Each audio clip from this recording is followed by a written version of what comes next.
My friends, this vlog should be titled Good News and Bad News on Several Fronts. I'll explain what I mean right after this.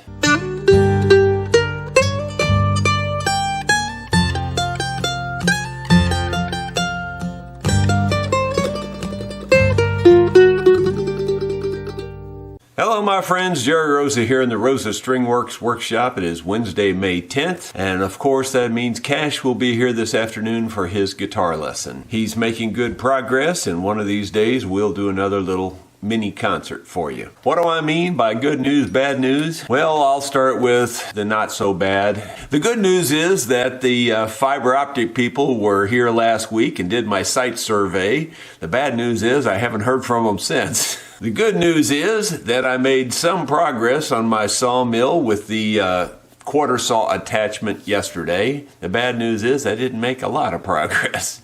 But I have a little short video here that I'll show you right now. What I'm doing is cutting out a circle, which is going to end up being a ring.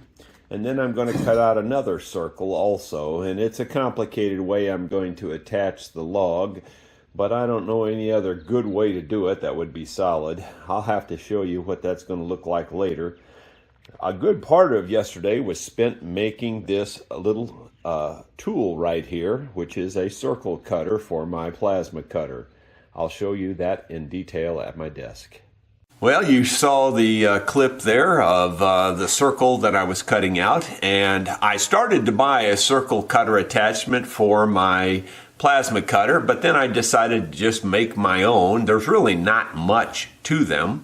The tricky part is having these rollers be the right height off of the work so that the plasma cutter is more efficient on the cutting. And I used an old bearing here with the idea that this could spin, and it did for a while, but it's gotten clogged up with the plasma cutter, and it doesn't actually spin. But it still lets the nozzle rotate in this because the nozzle is ceramic and it still rotates in this hole, so it works pretty good. It holds the nozzle fairly well, so that part's fairly good. And so I had to cut these washers down continually till I got a fairly consistent arc with the plasma cutter. It seems to be working pretty well. I probably need to drop them down just a little bit more yet, but this part here was the most tricky part to build. You can see that it was just a very large bolt, and I cut it off, drilled a hole through it. I turned a pin on this end of it, and then put this little screw in the top, and of course I had to drill that hole and thread it, and then I've got this little adjuster screw here, and that just tightens down on the rod. So it works amazingly well, actually. I'm kind of surprised how well it works. And what I did, I made this pin so that I could either use it with the pin point or I could drop it in a 1/4-inch hole. And I like dropping it in the 1/4-inch hole better, but it seems to work well enough anyway for my purposes. So just trying to optimize the plasma cutter. Now my plasma cutter, I guess if you'd say the good news, bad news on it is that the good news is that it works. The bad news is that it was the cheapest plasma cutter I could find at the time. I bought it several years ago on eBay. I think it says it's a 50 amp. I think it can cut clean to a 1/4-inch, but I'm not proving that out real well right now. I have cut 1/4-inch clean before, but you know, I don't think I've got this optimized correctly yet. I still think this is too high, so I'm going to have to drop this down some more, and I think that will make it cut cleaner. My idea on that is to cut a ring out of the one circle and weld that ring to the hub I already have holes drilled in it, then have a flat circle that I could bolt onto the end of the log with lag bolts, and then bring that up and bolt the outer edges of it to that ring. That's my idea. I don't know if that's going to work or not. It's a little bit of a process, but you know, trying to quarter saw the way I'm trying to quarter saw is a bit of a process. I mean, you could do it with a chainsaw. In fact, I did that once before, and it works, but you waste a lot of wood and it's not not very accurate. This won't waste very much, and it will be very accurate if it works at all. It's to be seen yet, so it's a lot of work for something that may or may not work at all. But I think it will. Otherwise, I would have given up on it by now. The other good news, bad news, and this one's a bit more serious, is that we had our jam last night, and the jam itself went over pretty well. But the bad news is I could barely participate. I mean that sincerely. The thumb on this could not hold a pick.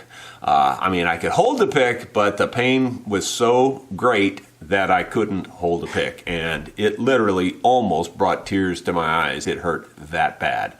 So what I did was, I know it's going to sound crazy, but I actually put a pick between these two fingers and rubber band the two fingers together, and I just kept time for the most part. I could actually pick a little lead that way, but I'm not a very good picker the right way, so that way obviously wasn't any better. That was the first time that had been that bad. I've had shooting pains in it before when I was trying to pick, but last night it wasn't just shooting pains. It was solid, hard pain. It was on a scale of 1 to 10 in terms of just the localized area. It was a 10 in that localized area. Not the worst pain I've ever had in my life by any stretch, but it was very, very severe for the hand. So that's the name of that tune. I'm not sure where that's going to leave me for our Mountain View trip. I was really, really looking forward to that. And if you don't know, we'll be in Mountain View, Arkansas, jamming on June 8th through the 11th. If you're interested in going down there, send me an email, rosastringworks@gmail.com, and I'll give you my cell phone number so that you can text us and find us when we're down there. There's no telling where we'll end up. We move around quite a bit. If I have everyone's text numbers, well, then I'll keep you informed via group text where we're actually at. Again, I may be just hitting rhythm. That may be all I can do. I can still sing and hit rhythm, but that's about it. We'll just have to see how that evolves.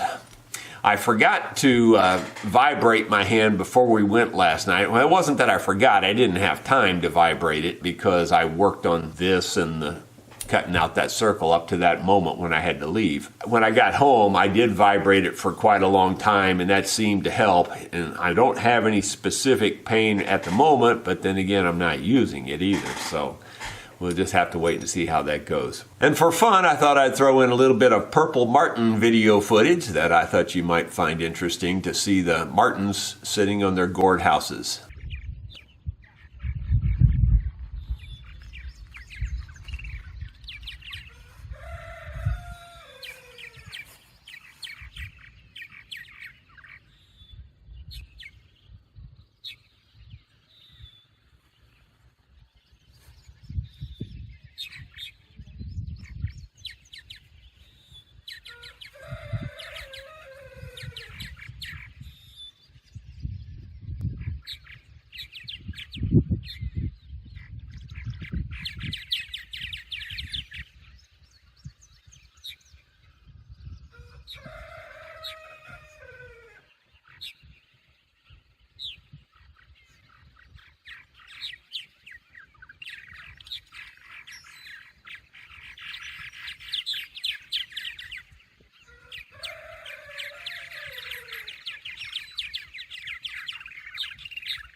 Well, that's going to be about it for today. Thank you so much for tuning in. We will see you tomorrow.